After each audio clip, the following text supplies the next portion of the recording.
Blacklight Studios is the pre-production team for the 2020 year-long game studio. We've created a pre-production package to hand off to the next semester team who will create a full AAA quality experience. This includes design documentation, concept art, and a white box prototype you see now.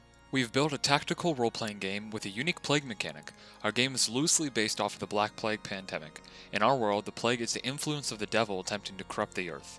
You are a disciple of the devil who's been given powers of the plague to take over the world in his name.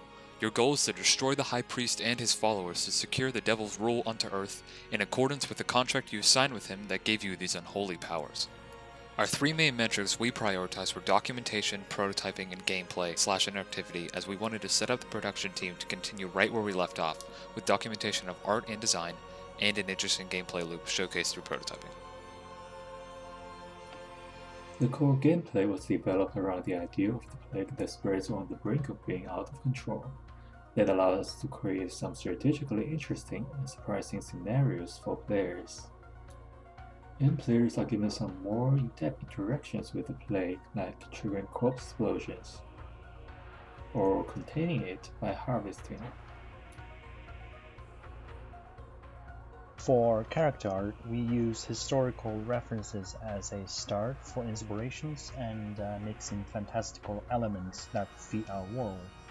Then we come up with various sketches and decide which looks the best and suitable for our game.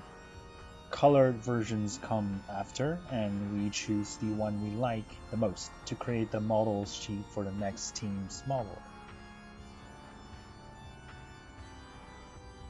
Our battle is fought within a cathedral of the church, so in this environment, we explored different decorations, materials, and light settings.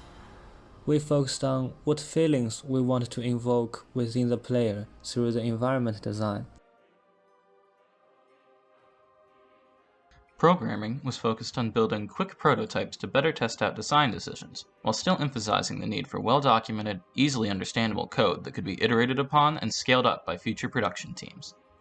There was a great deal of importance placed on developing clean code that produced worthwhile gameplay results with a good runtime, so that future teams do not have to spend an unnecessary amount of time on optimizing or rebuilding the codebase that we provide to them. For the sake of further increasing the strategic depth and making the game more challenging, we created an internally paper prototype of various units that would fight on either side of the battle, each with abilities that interact with the plague in unique ways. While these aren't in the digital prototype, they are well documented as a part of our vision for the game for next semester's team.